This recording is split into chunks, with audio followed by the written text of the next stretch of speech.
This is Abnormal Entertainment.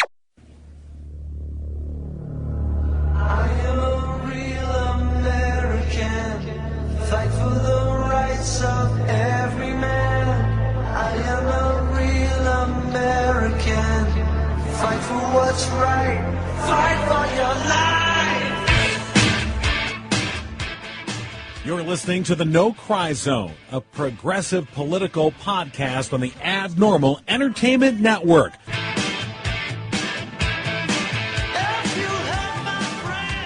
Hey, welcome to the No Cry Zone.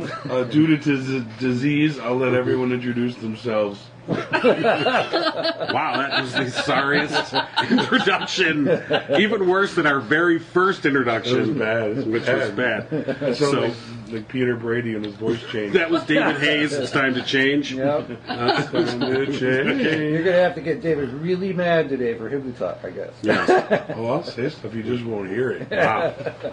I'm John Arking. I'm Rob. We have a special guest. Gretchen Hertz. Yes, Gretchen's here. Thank you for joining us. And, it's been about 10 days since we last convened.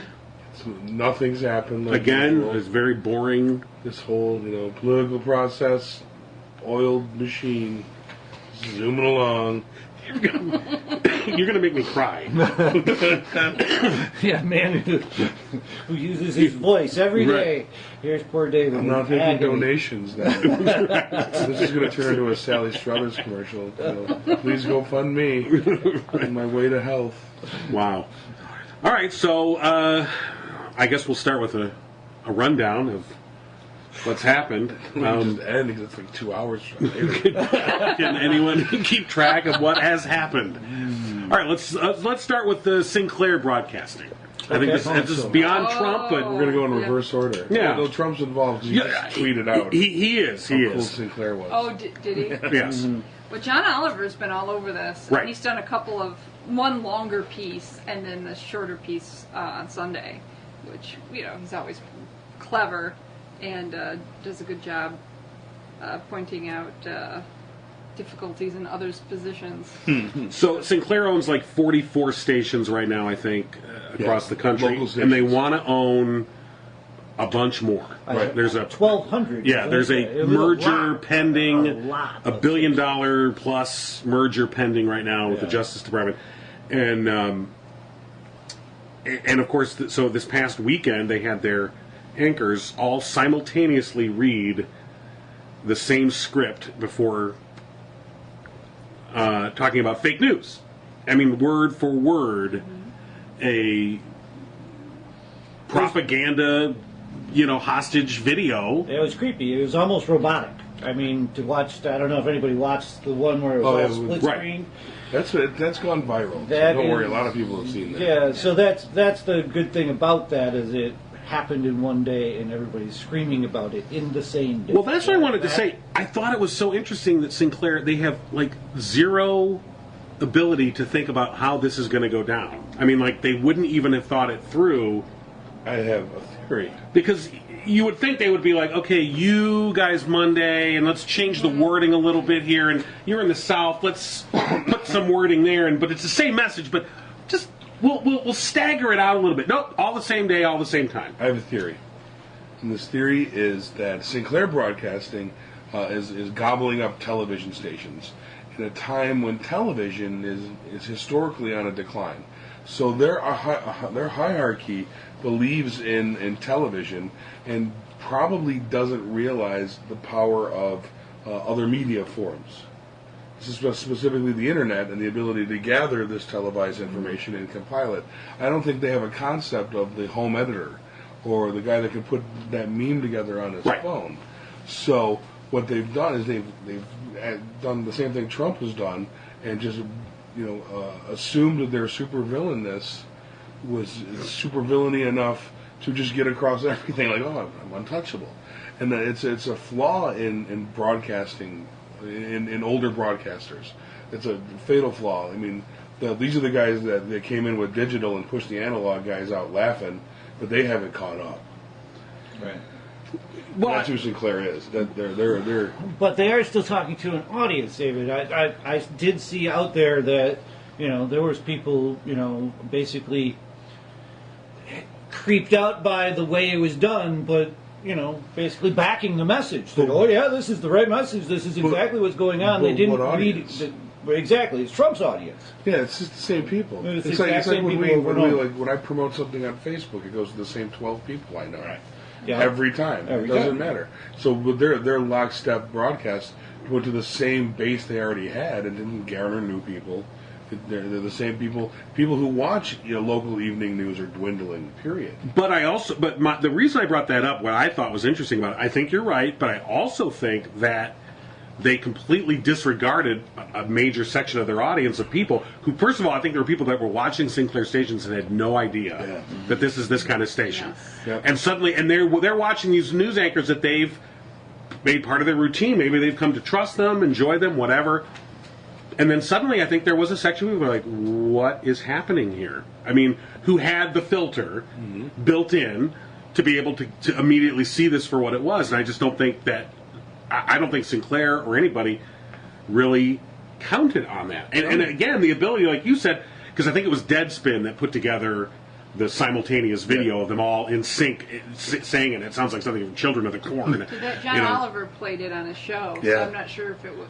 I think Deadspin did put it together, and he. Well, John Oliver's. You're right that Oliver's been on Sinclair for a long time. But he showed. That's where I saw it was. He had this montage of everybody saying it all together, and he did the split screen. Wasn't that cool? It was. I also think Sinclair probably doesn't care. Kind of the Trump attitude, like we're going to do this. And this is probably what's different is Sinclair does care because they really want to be secret about it. They wanted to be under the radar. I know some Sinclair people because they, in the wrestling world, they were dealing with a wrestling show that I knew people had. They bought, and they're above board. They're like Chick-fil-A and Hobby Lobby as above board, super conservative. They will tell you that they're out to change everyone's minds in this particular manner. They're not being a super word people. What word?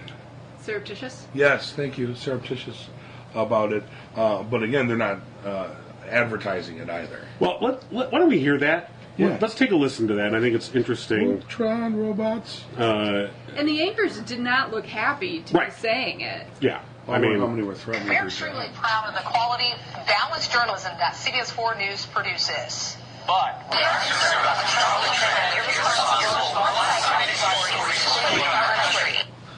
so that's just that was a little clip of it, but basically the script went, hi, I'm A blank, and I'm B blank. B, our greatest this is B anchor. Yes. Our greatest responsibility is to serve our Northwest communities. We are extremely proud of the quality, balanced journalism that fill in blank news here produces. A, but we're concerned about the troubling trend of irresponsible, one-sided news stories plaguing our country. The sharing of biased and false news has become all too common on social media. B, more alarming, some media outlets publish these same fake stories that just aren't true without checking facts first. A, unfortunately, some members of the media use their platforms to push their own personal bias and agenda to control exactly what people think. This is extremely dangerous to a democracy. B, at blank, it's our responsibility to pursue and report the truth. We understand truth is neither politically left nor right. Our commitment to factual reporting is the foundation of our credibility now more than ever. A, but we are human and sometimes our reporting might fall short. If you believe our coverage is unfair, please reach out to us by going to blanknews.com and clicking on blank. We value your comments. We will respond back to you. B, we work very hard to seek the truth and strive to be fair, balanced, and factual. We consider our honor, our privilege to responsibly deliver the news every day. Thank you for watching, and we appreciate your feedback. So, on content, on first blush, you go, well, there's nothing wrong with that. Right. I mean, gee, gosh, it seems they want to pursue and report the truth. We understand truth is neither politically left nor right. And I think that's kind of what they're counting on is people to just give it that surface glance. Well, yeah, I want true stuff. Yeah, it shouldn't be left or right. And not understanding that when you've got a corporate message delivered from on high that has to be delivered word for word in every market, that they are the fake news. I mean, that's, when it's said, this is the part that I just think where people are nodding their heads going, yeah, and you're like, you're watching it right now, dummies.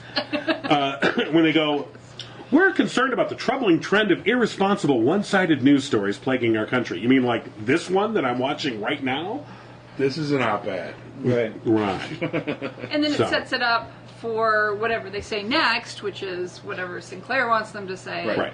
And trying to portray that as fair and truthful. But this is a real problem. And by the way, I said 42 stations. They have over 200 stations. I was way off. Sorry.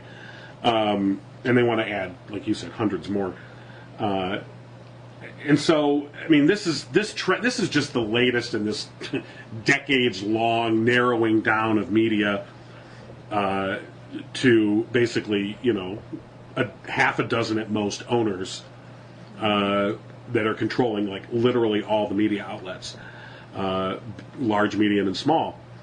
And it's interesting because I think when the internet came along, and this is all fueled by the internet. When the internet came along, we all saw this as a way to get around the gatekeepers, the people that were supposedly, the guardians of information, and we can democratize this and get around it. And, I'm missing the gatekeepers myself because I just think we've let that genie out of the bottle, and now we're in the era of fake news now, and there is no objective truth anymore. I mean, there's no agreed upon norms, and one side says this, and the other we have alternative facts. I mean, when Kellyanne Conway first said alternative facts, we all laughed.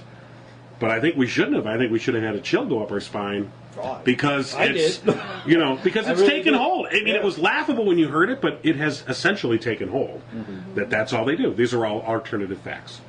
So I don't know. I think it's a perfect weapon for this continuing right-wing encroachment on our democracy to use. I think it's a very effective weapon. It can be used as a blunt instrument, and at the same time it can be used with scalpel precision to go in and cut through the news and do exactly what it wants to do. But it's not necessarily a wholly right-wing weapon. Look at David Hogg recently and what he just did to Laura Ingraham. Mm-hmm. Well, but what he did to Laura Ingraham was, so you're saying what, somehow he didn't use fake news. What he did was he turned them into the tactic against her. Right. The use of the patently brilliant use of media. Right. Oh yeah, and I have no problem with it. I mean, there's the only thing stopping progressives and liberals from doing it is them, or a misunderstanding of how it works. Right. I mean, it's funny because I think some people are, you've already heard like, well, he's bullying her, and you're like, really? The teenage kid who survived the school shooting is bullying the national media figure who has a platform 5 days a week to millions of people. They bullied him. Right. So, yeah, I mean, I think it was, brilliant to do that, to turn it around.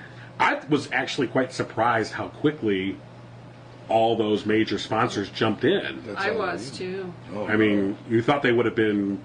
No. Like, it's almost like, did you ever watch the show? Did you ever look where you're putting your advertising? I think they didn't until then. Yeah. I mean, look what happened to Glenn Beck. Mm-hmm. Right. No one watched the show until they watched the show. And like, oh, well, we can't be a part of this. Right. So, but there's some things that aren't ever going to change. The sympathetic figure of a young kid who nearly died and watched his friends die will never, ever not be a sympathetic figure. To a small percentage of the population who are a bunch of assholes, yes. Ted Nugent. That's one of them. He's technically their leader. But David Hogg is he's going to come out smelling like a rose whenever anyone bullies him. Right. Because he's an official tragedian. He's a survivor of tragedy. This is interesting. I just feel this movement. I mean, there have been so many school shootings in so many different places, and you think when all the little kids were killed, that would be, people saying enough is enough. But for some reason, it just, even, the day it happened, it seemed like somehow flipped a switch, and... It's the little kids and their parents weren't savvy enough as far as how things worked to get anything done, and hopes and prayers didn't work. What these particular kids are the right age at the right time. Right. They have never lived in a world without the internet. They most of them are alive post 9/11. They didn't experience 9/11, so they are coming from a completely different avenue. They can process visual information faster than we can process visual information.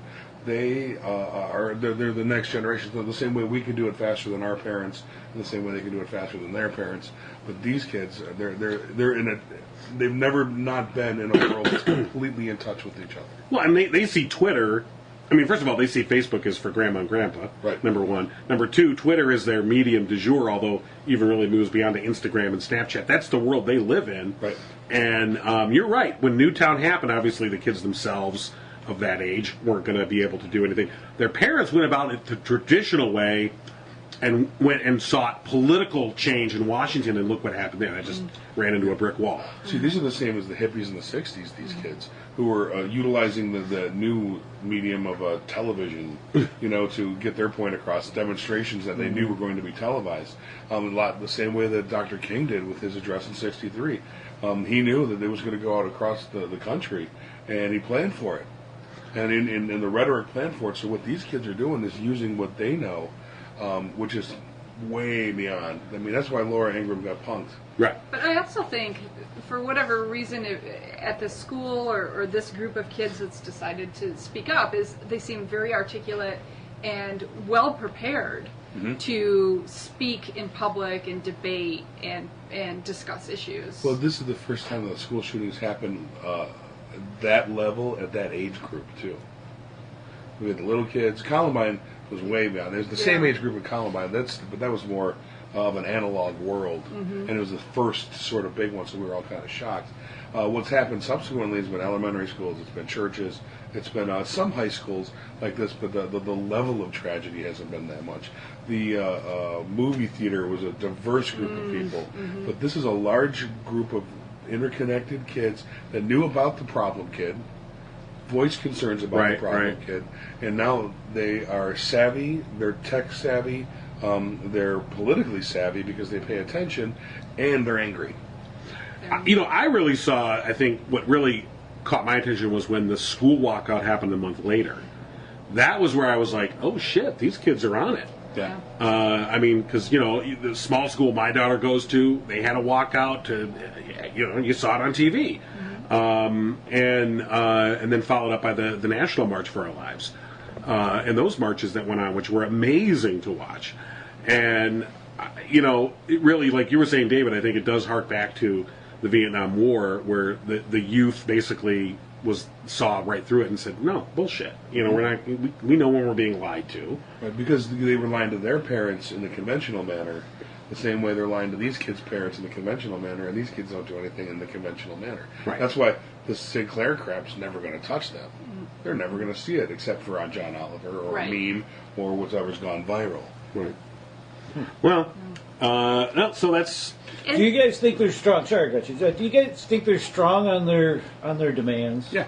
What are they? I seem to have missed them. The demand? Oh, their demands of is the movement? Get rid of the assault rifle, the AR-15, ban that, ban bump stocks, expand background checks.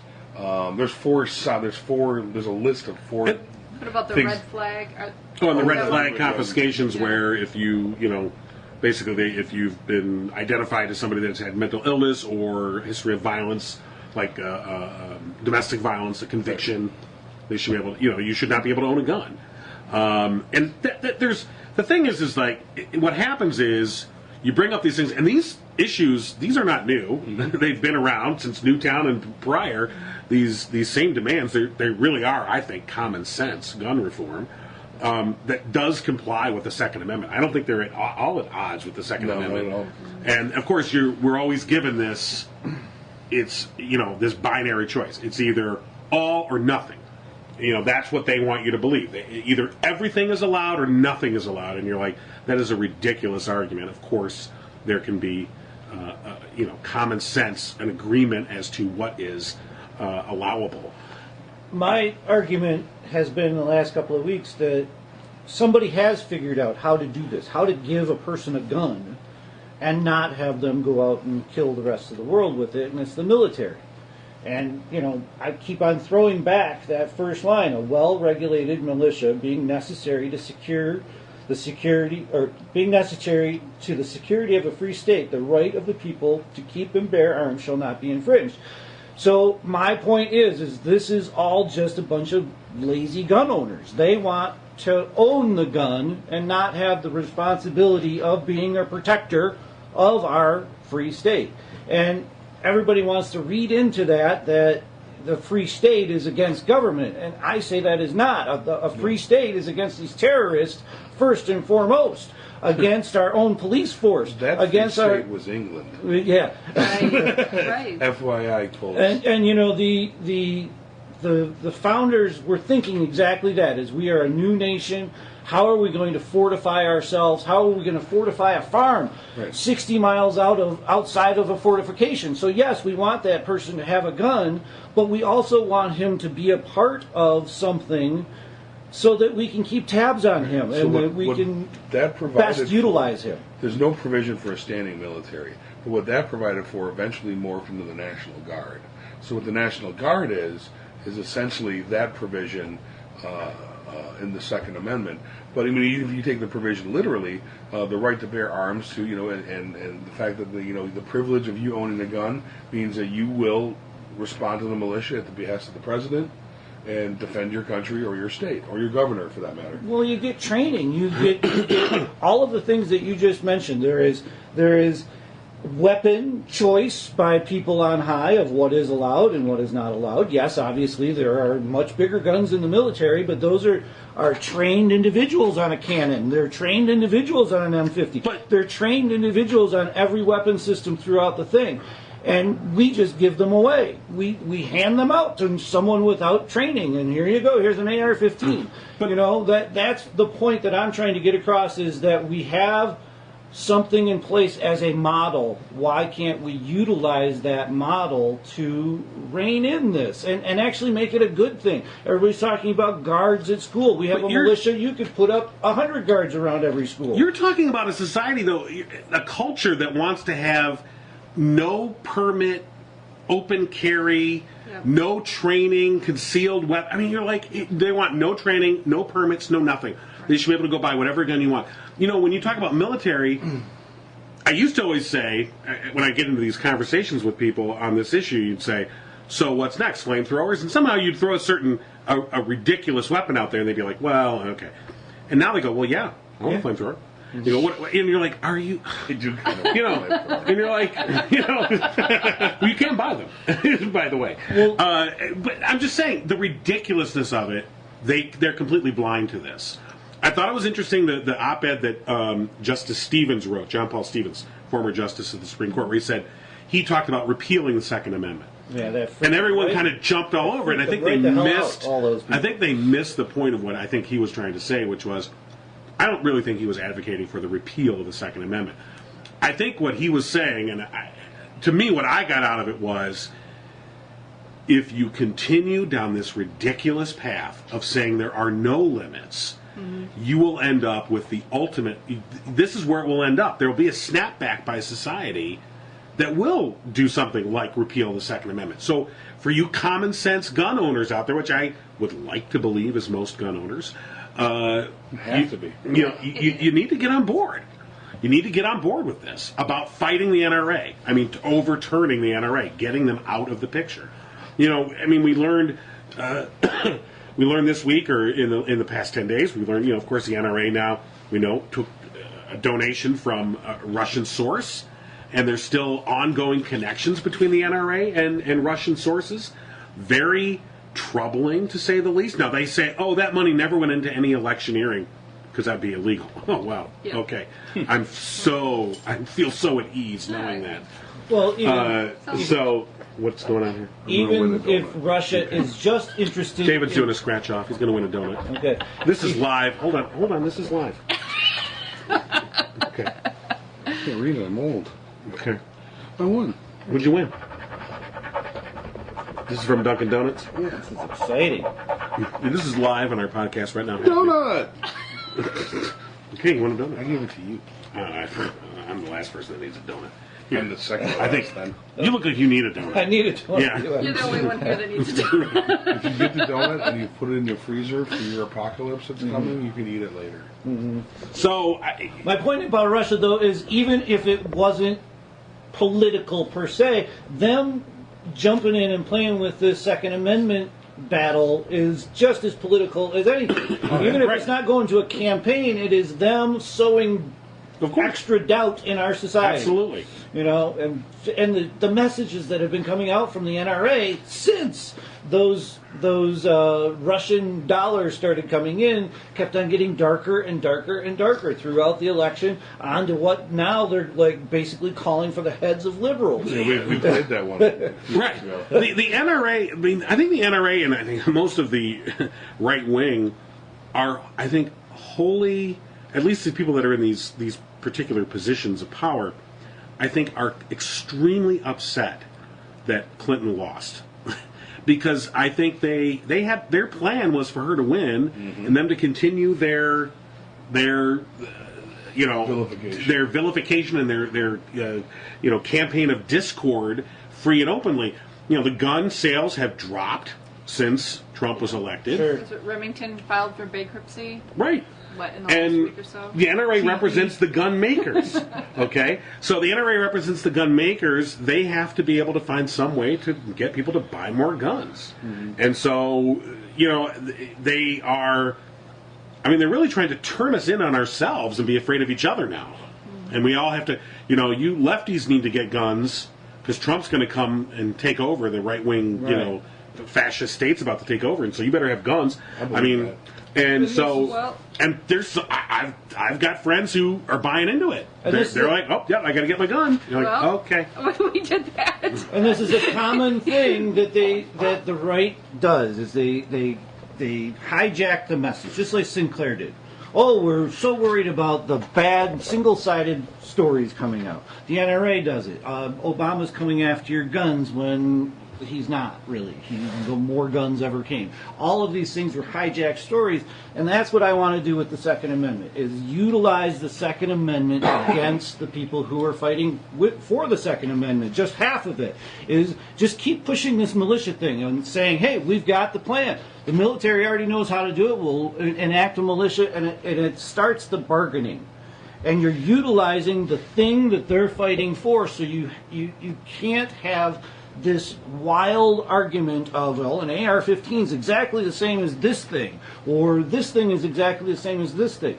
You start the argument with an overall, hey, we're going to agree on this is what the amendment means. You guys have been forgetting this part of it. We want you to remember this part of it. Even if you forget the issue, then there's a nebulous little gray area in there. Because all it says is a well-regulated militia. Right. The dudes up north where you ride your bike can consider themselves a well-regulated militia. Actually, the Militia. Federalist Papers spell out what that means, and all you have to But do is that's not some law. research, Right. and those things will come out as the argument. But it's That's interesting. not law. But it's not law, No. but it is. That's a sad But the thing is that it goes to intent, and for these originalists, Yes. who like the Federalist Society, who go to, oh, what was the original? Like Scalia was a Federalist, an originalist, and what were they?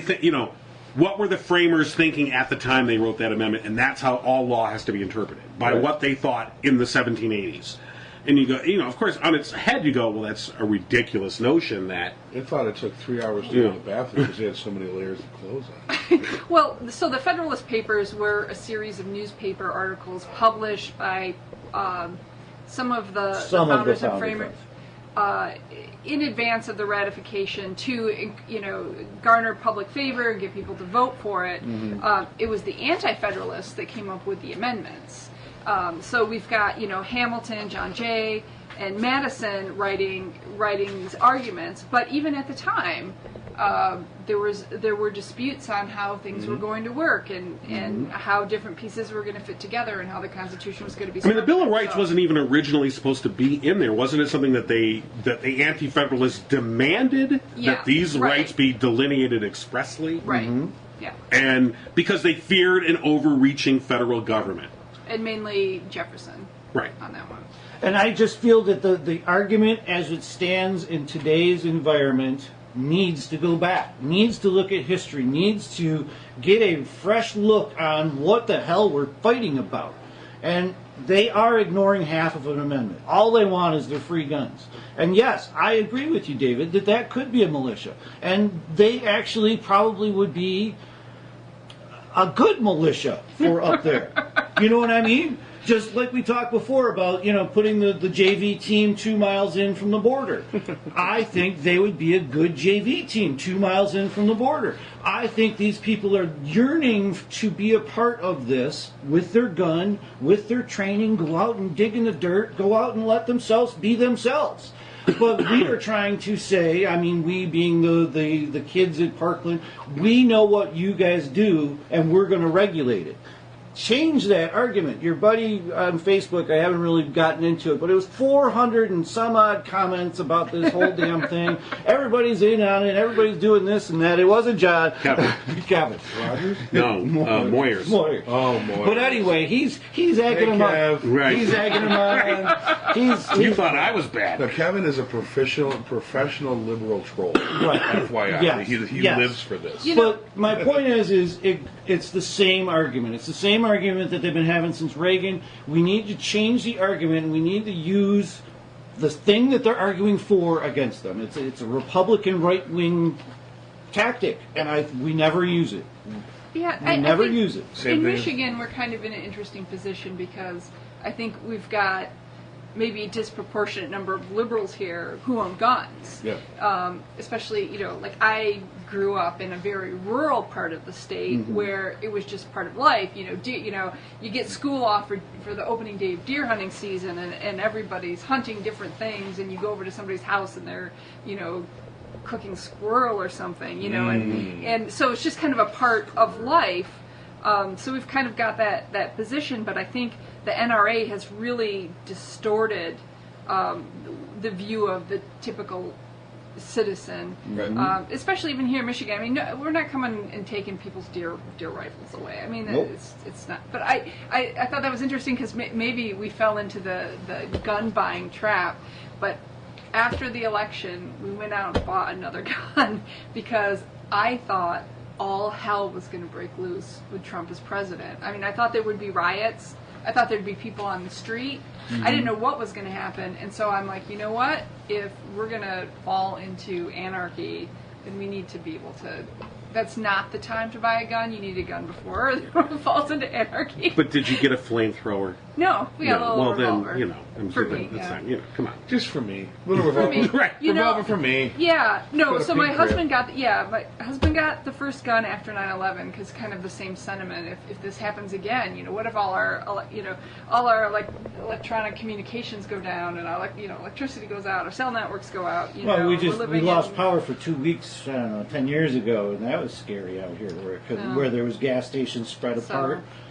The lines got long and the fight started happening. That's what happens. As soon as the lines are long, us humans can't cope. So everyone buys their guns and stuff, and the apocalypse is happening.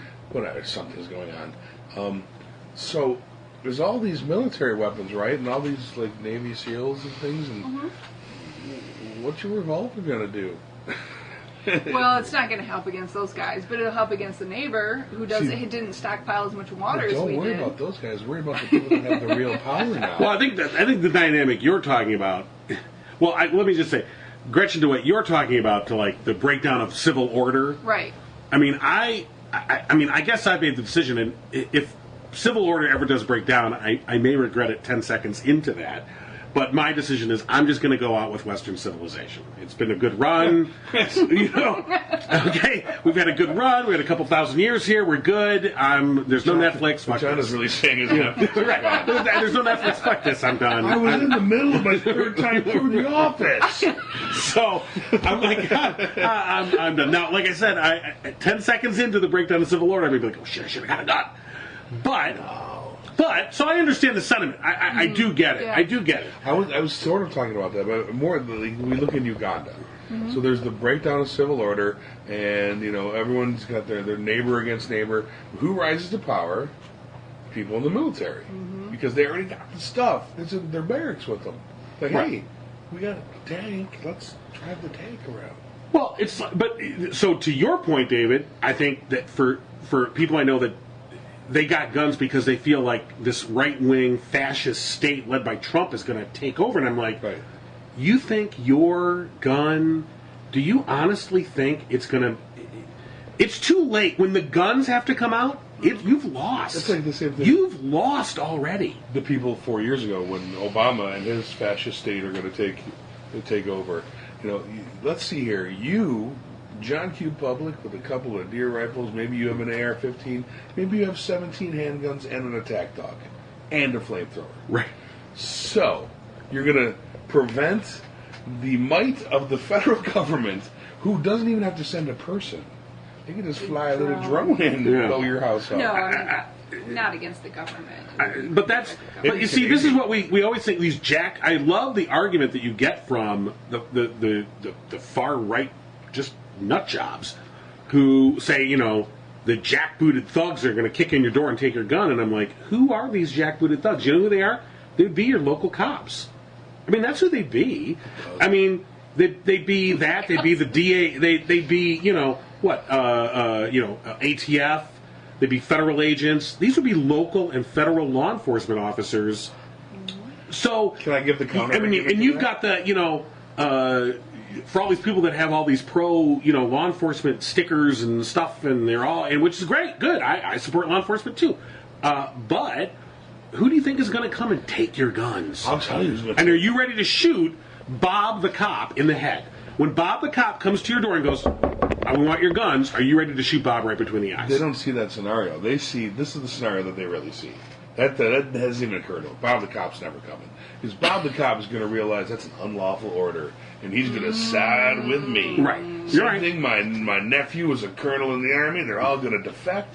My God. They're all going to be on our side, and we're going to take our country back from Obama. Oh, my God. They're watching Jean-Claude Van Damme movies. They are. That's the argument, though. That's the argument. Like, thinking they're documentaries. And all I've got is like, I don't know, that whole summer Egypt kind of exploded. The military kind of sided with the government. Sorry, folks. Well, so that's... they're still getting paid, right? Well, yeah. That came to it. Yeah, we just went to weird Italian stop. Weird Italian ripoff of Mad Max. Wow. So, all right. So let's turn to some other fun stuff here we've seen. The firing of the Army Secretary Shulkin. I can't keep track. Okay.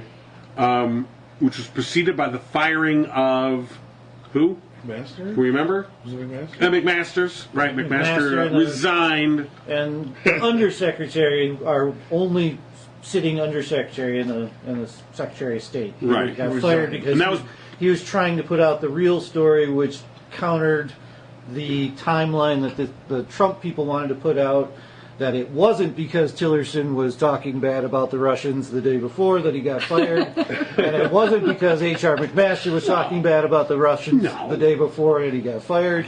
So they had to fire that undersecretary as well that nobody knew, but it's our only one. That's kind of the important part, is there is no Secretary of State. Well, there's an acting. There is. He's not. He doesn't have to get confirmed. He's got to get confirmed, but there's an acting. Yeah, he's got an act. But I mean, that's. Well, there's he doesn't have the same powers. There's a selection out there. Yeah. But Someone anyway, has been tapped. it's like the whole State Department's like. But this goes to, and we talked. Anybody? Oh, right. Well, we talked about this last week. This is being run like a mob operation. Yeah. It's all family. Keep it in the family. Get rid of all these outsiders. They're just extra, trouble, baggage and trouble. Yeah. They're just going to get in the way of doing what we want to do. And of all the things that could be possibly done, this is the most troubling. That the entire United States government apparatus is being whittled down to nothing. Mm-hmm. And who's doing anything? Is there anything happening? The sad part is, I think it's largely incompetence too. Yeah, I think it's largely because remember when we got in, he didn't know it was so big. I had to do so much stuff. Wait, I thought you just played golf. Right. Well, God. Speaking of golf, so the person that took over for Hope Hicks is Trump's former caddy. Yeah. Dan Scavino, who's been in charge of his, who probably has a higher position than anyone really thinks he does because he's in charge of social media for the White House. So he's actually he's in a very key He's position. actually Russian. Sergei Skavino. So he's now going to take over for Hope Hicks. I mean, We're doing gangbusters. I mean, look, we all See her go. we all love a pull yourself up by the bootstraps story, but from caddy to White House, spokes or White House communications director, dear God. With this sort of a velocity, I suggest the 5-iron, Mr. President. So, oh my God. And another little tidbit about the Sinclair story was that it's kind of like what Russia did when Putin came in. Is he bought up all these stations, and he did, and actually the same thing about we're very troubled about all of the other news stations that aren't. It was much easier for him because there were much fewer, but the same thing. You're right. Exact same. Yeah. That's the same thing. There's the huge difference is that was the only conduit to the outside world that the Russian people had. But the same games are being played, and they work.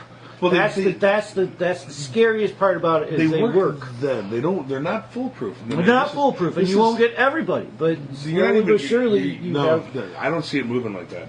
I don't see it. It's a dying medium. It's on its way out. Well, Putin's evolved. I mean, Putin's evolved, but Sinclair hasn't. Right. Sinclair's, if they're using the Putin media playbook, you're about 25 years too late. Because it's evolved since then. I think it's still effective. I wouldn't say it has no effect. It'll further entrench people already predispositions. Right. Yes. But I think you're right that you're right for like the Parkland kids and that generation, it'll have minimal effect. They done woke. All right, this just in. Trump administration officials say Monday they're crafting a new legislative package aimed at closing immigration loopholes, hours after the president called on Republicans in Congress to immediately pass a border bill using the nuclear option if necessary. So he put out a bunch of tweets. I know. Border Patrol agents and ICE are great, but the weak Dem laws don't allow them to do their job. Act now, Congress.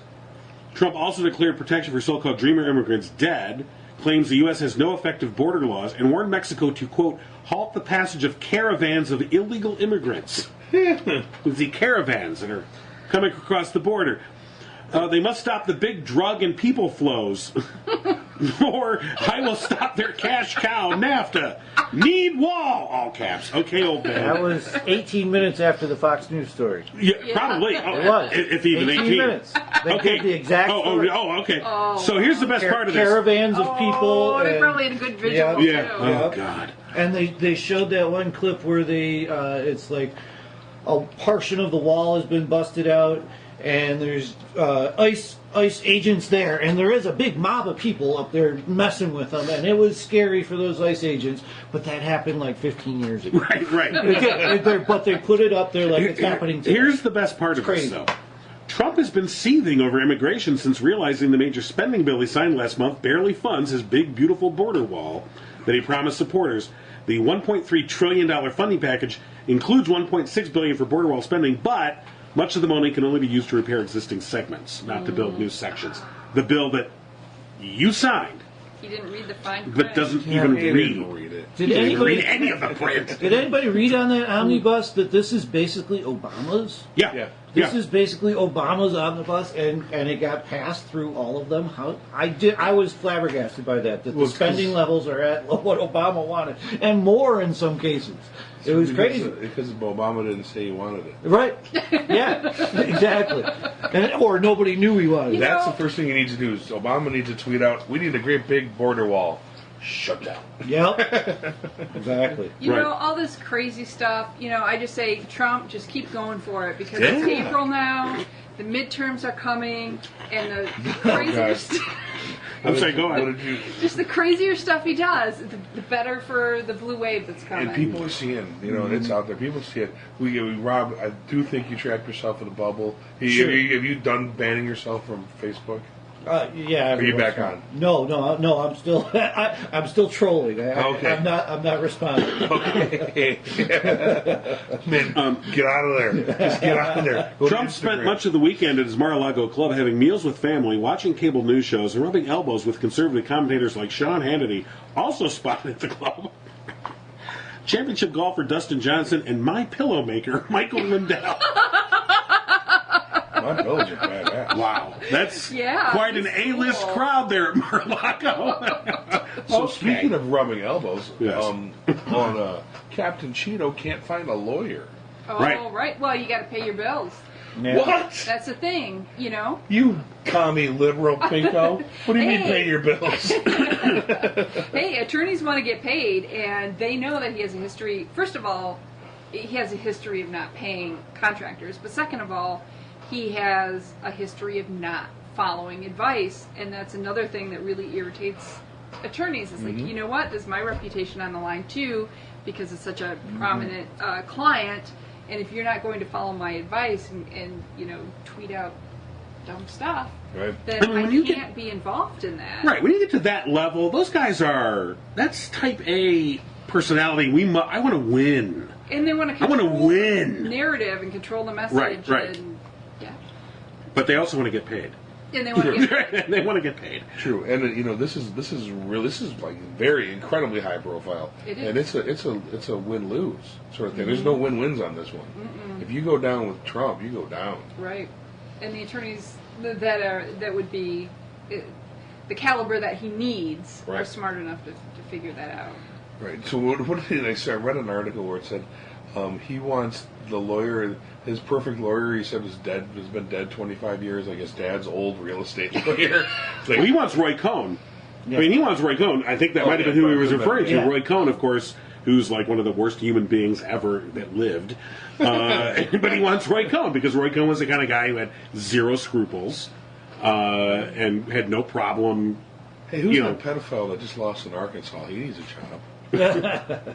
What's his Roy name? Moore? Roy Moore. There you go. Yeah. Is he a lawyer? He was a judge. Was he a judge? Yeah. Yeah, he was a judge back when you had to be a lawyer first. Yeah, he was the. Remember, he was the district attorney that would hang out at the mall with kids. Yeah. right. Yeah, giving out DA cards. Hey, here's a get out of jail free card. Here's a get out of jail free card. Oh, Boy, God. this place. So, have you seen what's been going on today in Kentucky and Oklahoma? Teacher No. strike. Yeah, Oh yes, Yeah, yes. teacher walk. I mean, of all the states that you would have thought, I mean, Broke is broke. extremely Sorry. very red states. But you're right. Talking about wanting to get paid, lawyers aren't the only ones that want to get paid. Speaking of the walkout, so my father, who's a longtime union member, is watching this stuff on his local TV. He watches CBS, I think, locally.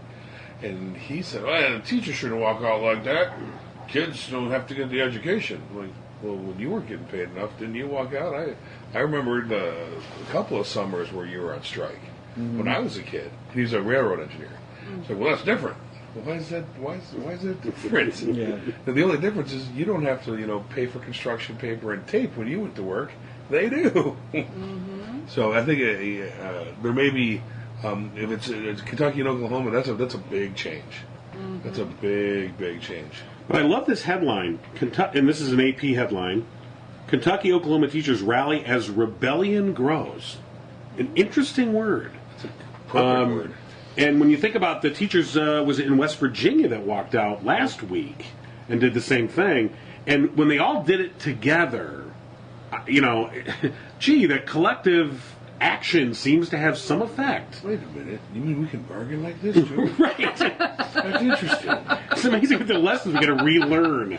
Oh, yeah, my that's gosh. the worst part. But I just find it amazing that when you think of the three states where you have teacher walkouts, Oklahoma, Kentucky, and West Virginia. I mean, 3 red states. Very red, not purple, red. Oh yeah, totally red. And but the thing is, whether you're a red state, blue state, purple state, doesn't matter. Teacher wages are the same, abysmal all over. Yeah, I mean, look, in Oklahoma, the governor there signed legislation last week that granted pay raises of about $6,100. That's equivalent to a 15 to 18% hike. The teacher said no, it is not good enough because they say that they have been denied raises for more than 10 years. They say a 15 to 18% cut, while it sounds like a lot, would actually not be enough. And they said no, we're not doing it. Any median wage there? Any median yearly wage there? I'm guessing 40. Median? Oh no, it's lower. I'm sure it's lower. Yeah, Yeah. it doesn't say My guess, that. I guess, knowing teachers and being in that field would be like 35. But so I guess there's room for hope there when you see these other sectors that are beginning to. So the kids are holding their own rebellion. Right. Now the teachers are holding their rebellions. Different reasons. For different reasons. You have women holding their marches, their rebellion. You just wonder, what force can come in and coalesce all of this? Well, there needs. So if we're gonna use an analogy, we use a World War II analogy, and then so who's that sleeping giant that these forces need to sort of bolster them and react to them? That you mean that they react to? So we need the schools. So like the U.S. came in late to World War II. Okay. Yep. So the school, the kids are England. The women are France. The teachers. Well, French is 40 years. Nice. Yeah, but It's they nice, but but they really surrendered. got plowed, Yeah. They got plowed fine. over. The teachers I think are the French. women should be Britain. Great. Okay, you get your big Churchill moment. Whatever. We'll make the kids Austria because they're in the front lines. How about that? Okay. Anyone fine with that? So, who are the states? Who is the big contingent whose voices need to be heard for this to be a sea change? White people? I think us crackery white men about our age need to grow the fuck up. Yeah. Was that the right answer? Yeah. No, I didn't know. everyone can. We're waiting. The Japanese, John. The right answer is the Japanese. Damn it, come on. No, I think that it's just not that it's necessary, but that would be a great big booming voice peeled off of the opposition. If enough men finally got wise, Well, no, what was keeping us out at that time was the corporations. It's not a perfect analogy. I know, but what was, but that's the white men that need to. That's the leaders of industry were the ones that were saying, no, we're scared of that and we're not going. It was when those guys got involved and were able to say, yes, we'll turn over, they were making deals and turning over their factories and saying, yes, we're with the war effort. There was a battle up until that point of getting them to do that. So it is those people they are still mostly crackery white men about our age, but I do think it's a little bit above our pay grade that we have to be convincing. They're never going to switch, though. So what it is the vast amount of people that are like us. Yes. And it is pretty much what that does is if you take women, young people, and men of a certain age, that is a large swath of consumers. It reminds me of I was talking to Alyssa Slotkin a few weeks ago, who's running for the Congress in the 8th District here in Michigan, and she was saying that her largest number of volunteers that have come out and to support her and she's got like precinct captains and other people are women like age 50 and above who usually vote Republican. Right.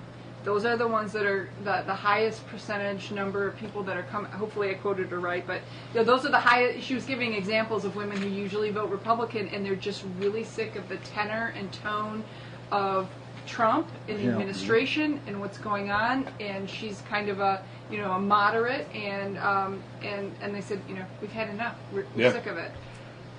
And that's where, so for someone like Alyssa Slotkin, who in this district it's a conservative district, for her to win this district, and she's obviously running as a Democrat, but she's pretty middle of the road conservative. I think that but she's progressive in a lot of ways as well. But her uphill battle is she's already going to get all the Democratic votes. I mean, just by once she wins the primary, which she's expected to win the primary. Once she wins the primary, I mean, she's going to get all the Democratic votes. A wide majority, a vast majority of the Democratic votes are going to go her way. It is, in a district like this, it is about peeling off people that voted previously Republican. And you're right. And it will be GOP women that will be those votes that she'll be able to peel off. And because this is where I think Republicans and I think Mike Bishop, in her opponent, her congressional Republican opponent here, are most vulnerable on those women's issues.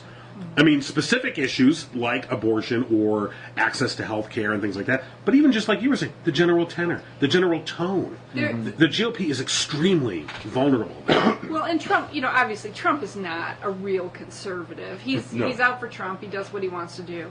And, you can see where someone who's a true conservative, maybe, fiscal conservative, who just sees Trump tearing things up and the hookers and the insults and the hookers and blow and all of this, it just presidential suites. They don't like the chaos and the. But I've been surprised how many people that I would have thought would find his actions and his his statements abhorrent. How many people that were conservative or Republican have just gone along with it? The entire because they're like, we don't care. We got our Supreme. Their attitude is, well, we won, and we got our Supreme Court justice. My favorite rationalization is the evangelical rationalization for the porn star sex. Yeah. Right. Well, that was before, and Trump's sinner. None of us are perfect, and God put him there to test his faith, and then chose the most weirdest, convoluted, magic bullet argument to get. I mean, I saw on my Facebook page 3 Republican women having a conversation about trying. It was over the Stormy Daniels interview. That's something else we haven't talked about. Oh, gosh. And they were talking about the Stormy Daniels interview, and I just read that. I didn't involve myself, but I just saw they were talking to each other over this post. And they were like, oh my God, who cares about his sex life 10 years ago? He wasn't the president then. And you're like, are you really that obtuse that you think that's the issue? And that was essentially the tenor of the conversation of like, why don't they just leave him alone? Who cares who he has sex with? This is ridiculous that they're looking into his sex life. And you're like, you've really got to be fucking kidding me. That people that these aren't dumb people. I mean, well, they weren't. And people that I previously did not consider to be dumb. But I read this guy, I'm like, oh my God. Cognitive dissonance goes a long way. I mean, amazing. I can rationalize anything. And now, or the other thing I see is, well, Clinton did it, so what's the big deal? That's the other one I love. I love that one. Well, it's these same Republican women that you're talking about that were so upset about Clinton doing that. And they would bring up the Arkansas troopers. Right, yeah, That exactly. whole thing, so. And it's just so strange. That was the strangest sect of that whole election that took me by surprise with how many Republican women voted for him, knowing everything. I mean, that was the 2 days or 2 weeks before the pussy grab thing was right there in everybody's face, and but how many knew who he was and how many divorces he had, and it was still all the white women voted for him. I could not believe that. I don't trust them white women. I think there was the depth of hatred of Hillary, of all things Clinton. Yeah. That just runs deep for as irrational as it is, or as maybe in some instances well-founded, whatever. There was just this deep-seated hatred. Yeah, she got it coming and going. Like, I hate her because she didn't leave her husband. I hate her because she stayed with him. Right. I hate her because what's wrong with you? Right. Yeah, I hate her because she got so far. I hate her because she didn't get far enough. I hate her because she makes a lot of money. I love him because he makes a lot of money. What is wrong with you people? And I also think that I think a lot of Republicans, and maybe a lot of Republican women, voted for him thinking he wasn't going to win anyway, and that was going to be their protest vote. Yeah. Or B, that he was, that's just him on the campaign trail. Yes. He'll adapt, obviously. We discussed the Bernie bros that just went, oh, no Bernie, Trump it is. Like, what? Or third party. Which might as well said Trump, yeah. Which has been coming out that the Russians were giving them money as well. Oh, yeah. What was just her to name? give that. Jill Stein. Jill Stein. Jill Right. Stein.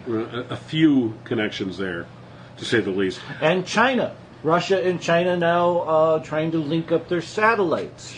Where there is a change in power around the world going on as we speak, and the Americans are oblivious to it. No. Oblivious. No, they Gone. engineered it. getting out of the Pacific, public. getting out of the Pacific Act and publicly fighting with North Korea allowed China to broaden its base, make friends with North Korea. Holy crap, that's terrifying. That gets this entire Asian community together, trading with one another. Right. Our biggest mistake was simply walking away from the TPP and not saying, let's work it to a better deal, but we have to have some deal. Right. And then just walking with Trump thinking he was just, and that was just the beginning. He's done this time and again throughout his entire thing here. Walking away from leadership responsibilities, thinking that, aha, I win, but walking away from them and leaving a vacuum. And the vacuum will be filled, and it is being filled. Only here can you say you win and then people just believe it. Yeah. You know, the rest of the world, I won. Well, no, you did. Well, bye. Okay. Since he's gone. We haven't talked about the trade war. Right. We're in the middle of a trade war with China. Mm-hmm. Trade wars are easy, first of all. Okay, they're easy to win. Until we all know that that's 6 true. months from now, when he says, "Oh, who could have thought trade wars would be so hard?" Right. Just ask Smoot Hawley. Until you realize that, wait, we don't produce anything here. Well, we can't.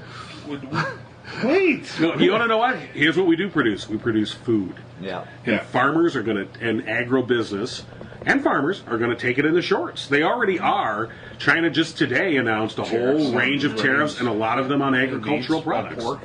And the farmers in the agricultural sector are the ones that are going to take it hard. Sweet, sour pork. Certainly at first. I was just out in farm country just yesterday, boys, and that was the comment that struck me out of the blue. Was like, have you heard of gas prices? They were all pissed off. Gas prices are going up. Diesel's going up. The price of produce is going up. They see those things as the president. That is what farm country sees. That's what everyone sees. Well, that's what hits them the most. How many people bitched about Obama when gas hit $4.10? Yeah. Everyone. And once again, gas too damn high. Look where that guy was. I forgot who he was. All right, so we have Gretchen is here. You've brought us some books to talk about. I miss reading. So I've been doing some reading. I do. I miss it. I never get a chance to just sit down and read for a couple hours anymore. You're too busy doomsday prepping nowadays. No, I got 2-year-old. It's doomsday all day. So the first one I read is called Judicial Deceit, and it's by Chief Justice Elizabeth Weaver, who's now deceased. She died about 2 years ago. And it's interesting because she was a Republican justice, but she did not like the other Republican justices on the court. There were 3 other ones, including Bob Young, who at the time I was reading this was still a candidate for the Senate. And this is Michigan Supreme Court. It's Michigan Supreme Court, I'm sorry, yes. And he since dropped out.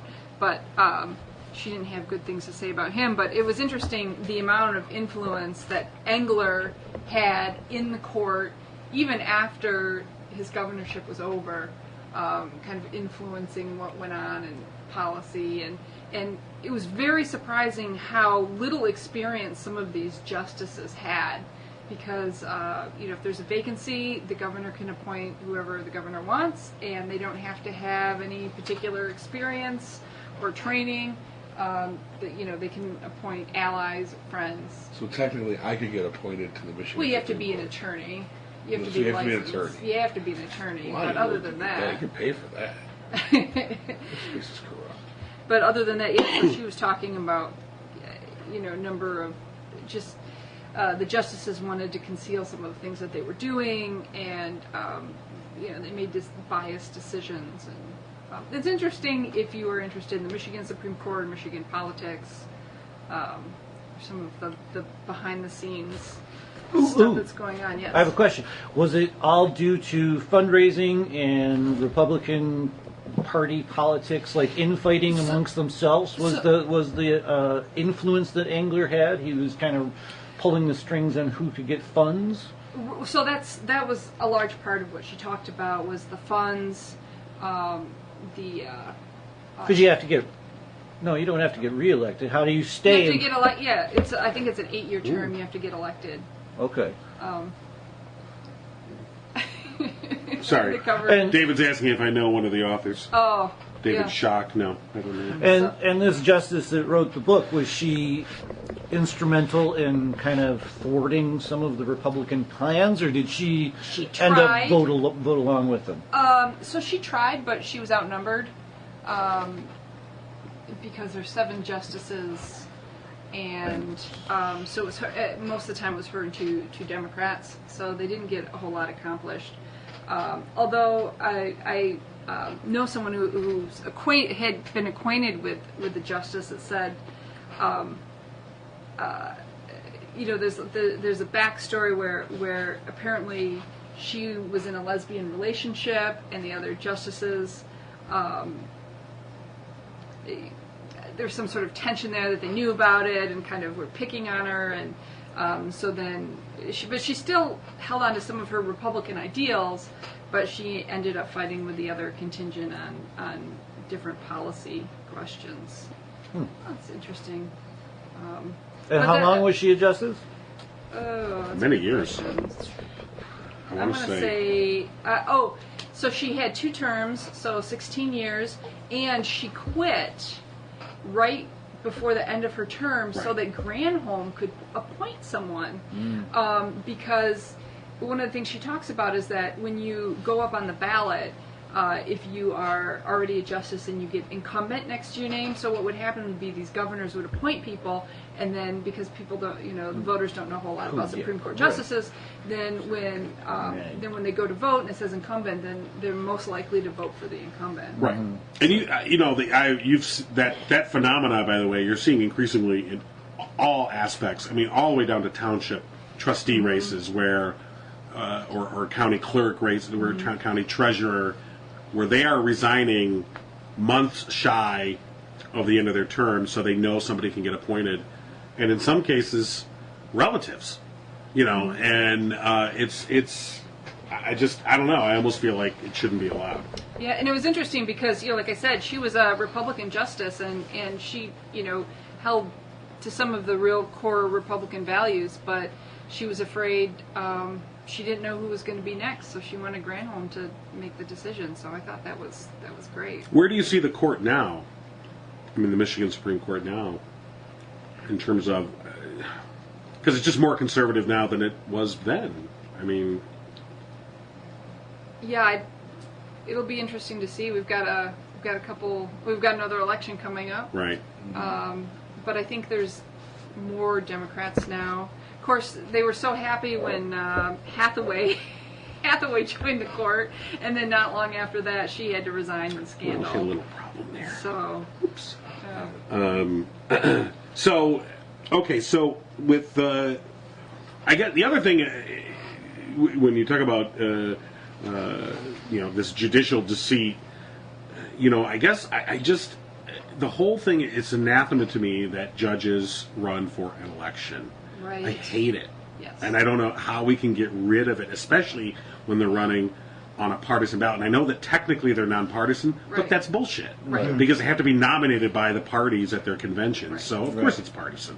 Right. And I wish we could just do away with it. I mean, might as well just slap a Republican and Democrat label on them and just say, the hell with it. Let's just be honest with what it is. Well, we kind of do. Or I know, but you might as well just go all the way and just say the hell with it. You're a Republican justice, you're a Democratic justice. Right now, they're technically nonpartisan, which is baloney. Yeah. I think all judges should be appointed. I mean, I think even local judges. I don't know. Is that feasible? Maybe that's too much to expect. I mean, who's going to do the appointing? But Yeah, and then, what if, like, here in Michigan, it's been, several years with all Right. Republicans, and you're going to end up with a Supreme Court that's full of Republicans, and, if you're appointing only in no elections, then it would be a lifetime appointment, wouldn't it? Just like our federal Supreme Court. Right. Then you got to wait for them Well- to die off or retire or whatever they're going to do. right. I mean, obviously you can't have lifetime appointments for all judicial seats. I mean, that's problematic. And you but, can't have it where it's in and out between governors. It's got to span the governor's, whims. All right, I didn't think this through. What do you want from me? How about this? I've been thinking this one through about the whole problem of money in politics. What if there was limits in every race? You can only spend X. I don't care what the hell the number is, but you can only spend X. And no more super PACs. You know, candidate that the candidate themselves, but all money spent by PACs is part of that money. And yes, we'd have to come up with a big number, but for national elections, but like for a judge, you know, there's some judgeships that, you know, the Koch brothers will come in and drop $1 million when the other candidates dropping 10,000, and you know that is the difference. So that was one of my things. Is I thought everybody could get behind that. Is you're not saying no to free speech. You're just saying you have to allocate. You know, you get this much money. You're saying no to investing in my community, though. Well, I guess. But or your local television station, and people will come back at me about, you know. Yeah, exactly. Well, and the other thing is all the independent expenditures. So, you know, what if I have a business and I want to put a sign out that says, you know, vote for, you know, whoever, and then you say, all right, so I didn't think this went through. Welcome to the show. Welcome to Bad and Average. And then I read a governor's story. This is Granholm's, I don't really want to say autobiography. It's more kind of a memoir. It doesn't start from her childhood and go through her whole life. It really encompasses just her years, mainly just her years as governor, and with a large focus on the auto crisis bailout, which happened during her time. Which I thought was interesting because I've been doing some research on Haley Stevens, who's running in the 11th congressional next door to us in the primary. There's quite a few Democrats running in the primary there. And she claims that she was chief of staff for the auto rescue. And I read Stephen Ratner's book about the auto bailout. Right. And it's interesting. And Ratner was Obama's point person on the bailout. Yeah, he was he was the auto czar. Right. He didn't like to call himself czar, but he was, you know, he was the main Obama's main person. And it's interesting because she calls herself chief of staff, but he describes her like getting lunch for groups of people that are going to be there. Or one time he really praised her because she got a rental car with a GPS, and he didn't know where he was going to be driving to. So she got him this rental car. Or she would get reserve rooms that they could use PowerPoint in. So she's the concierge of the auto So, I mean, that's all they let Kelly do, is be the concierge. So I have a question for you, particularly about Governor Granholm. Oh, so just to close the loop on this story. So I was reading Ratner's book from his point of view of the auto bailout, and then I was reading Granholm's book where she would say, you know, she'd get these calls and they would say, you know, Chrysler's filing bankruptcy or, you know, whatever. They would give her bad news. She told panic. Yeah. That's panic. Well, yeah. I mean, you know, I interviewed Granholm twice. I always found her to be a substantial person, smart, and you know, didn't always agree with everything, but she knew her stuff, dynamic, and I think she always gets. It's amazing what a poor reputation she has in this state, especially amongst men who are so quick to just go, "Oh, Granholm," and they just laugh if you say what I just said. No, I think she was a great governor. I think she was an awesome governor. This is my question. Honestly, then it goes to the heart of that. Do you think with Snyder there right now that we are giving Granholm is a better positioned historically, like Bush versus Trump right now? No, I don't think so. I think people still don't like her. Right, I guess not. When they talk about Whitmer, they're like, oh, we don't want another Granholm, you know, and people are like, well. I feel like that is going to be a problem for Gretchen Whitmer running for governor. Is she's going to get, there's going to be this memory, this ingrained sexism, and that's what it is. I mean, it's just, you know. I always wondered what everybody was so upset about. I mean, well, there was a big financial crisis, and we had all kinds. And we came out, right?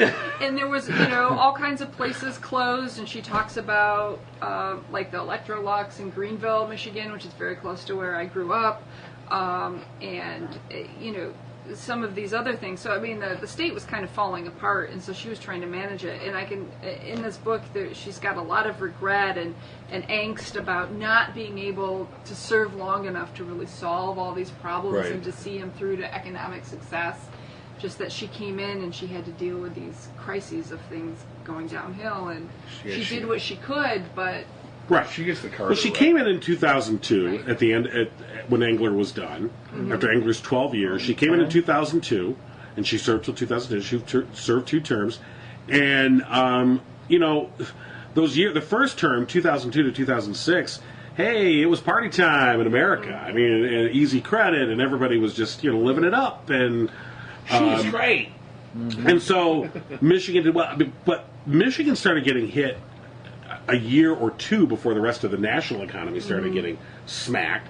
And really, we went through, honestly, I think, depression-like numbers, whereas the rest of the country went through the Great Recession. I mean, I think in Michigan, you could see that it was almost like the Depression. I mean, the stuff that she had to deal with that was beyond her control.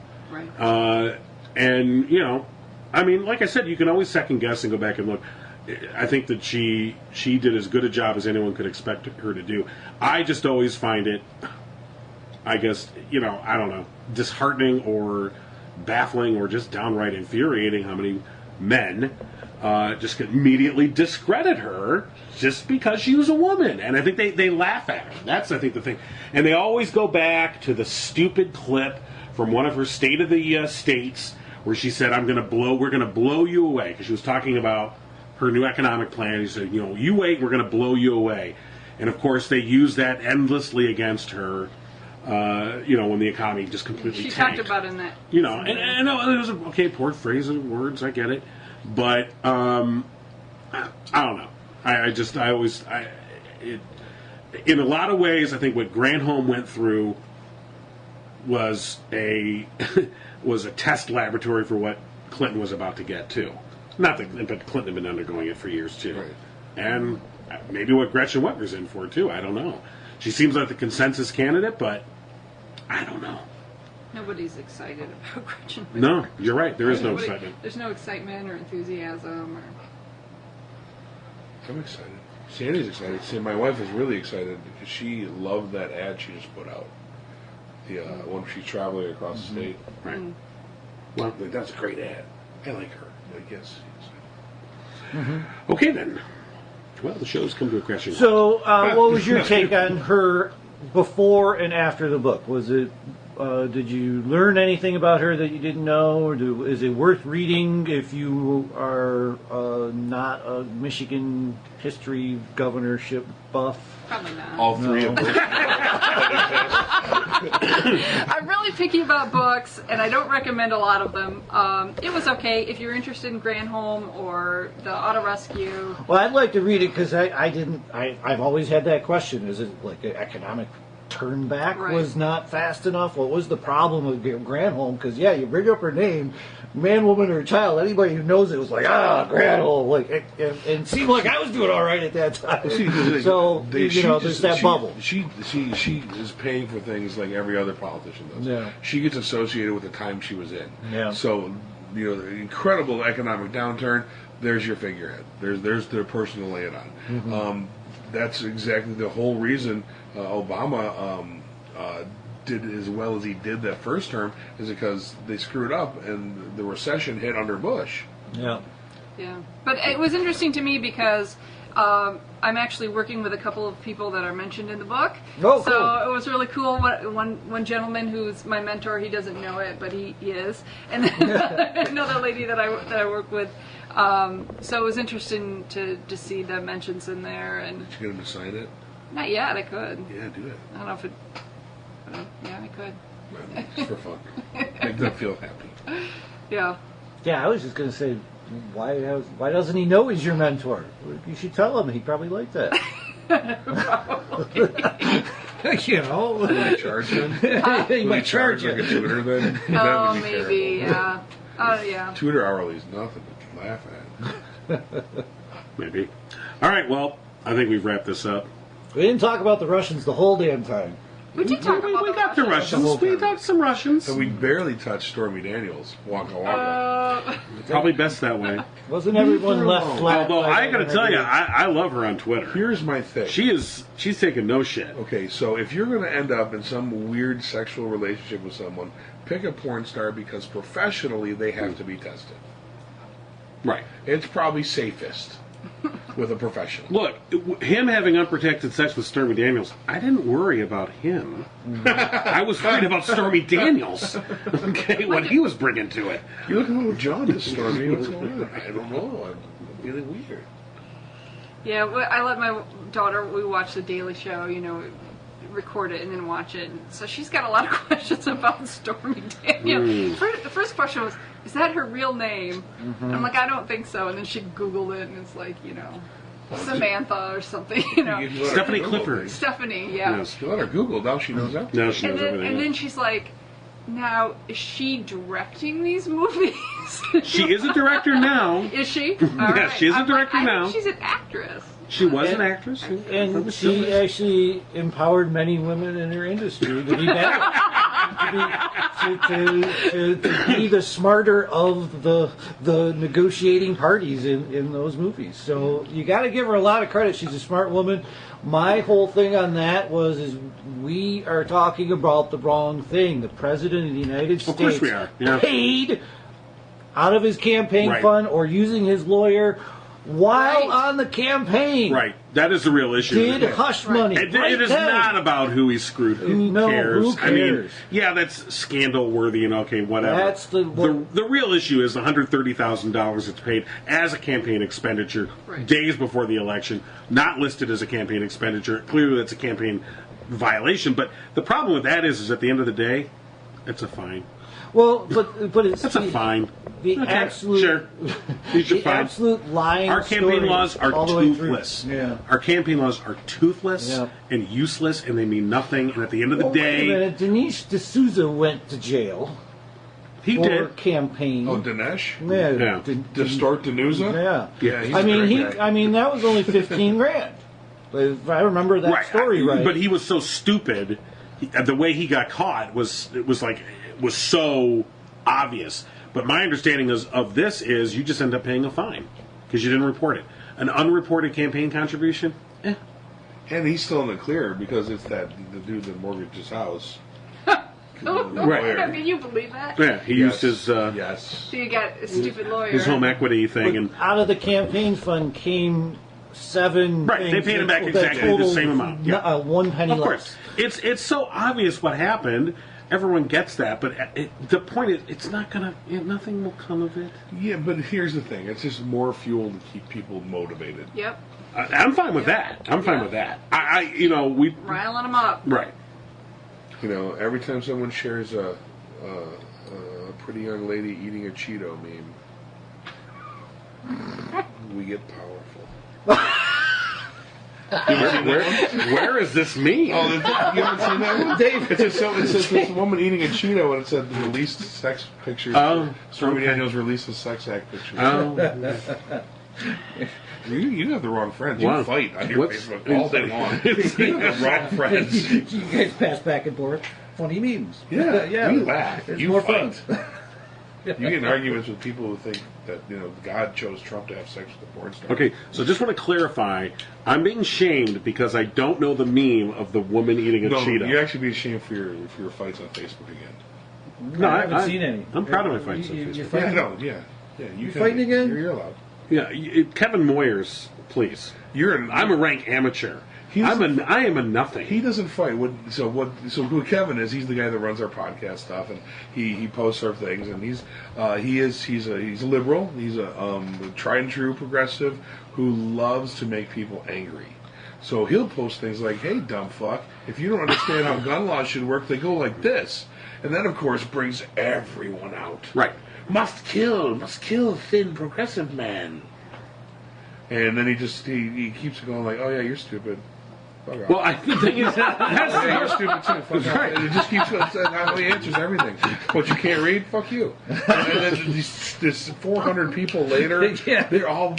I think he does is he's getting them all in one place, so we can just bottle them at once. He is using the online rope-a-dope strategy.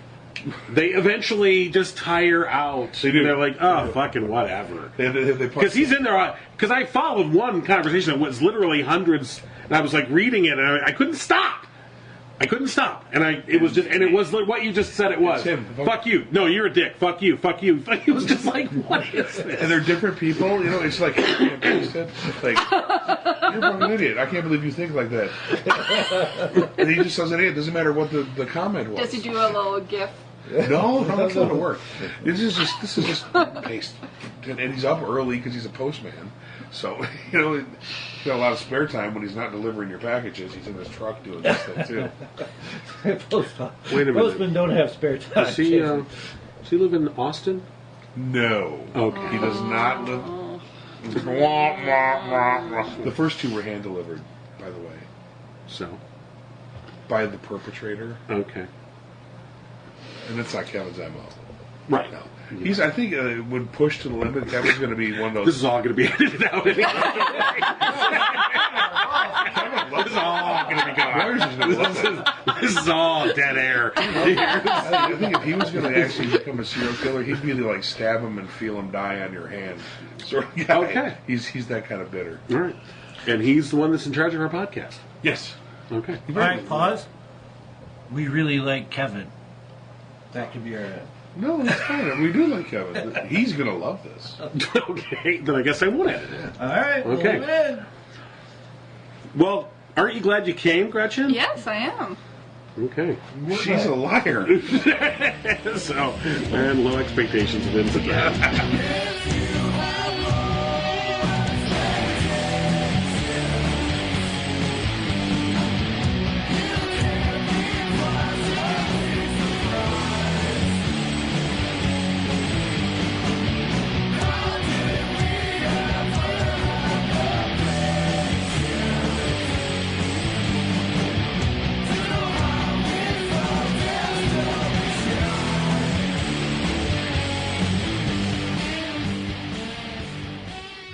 Find more episodes of The No Cry Zone at thenocryzone.com.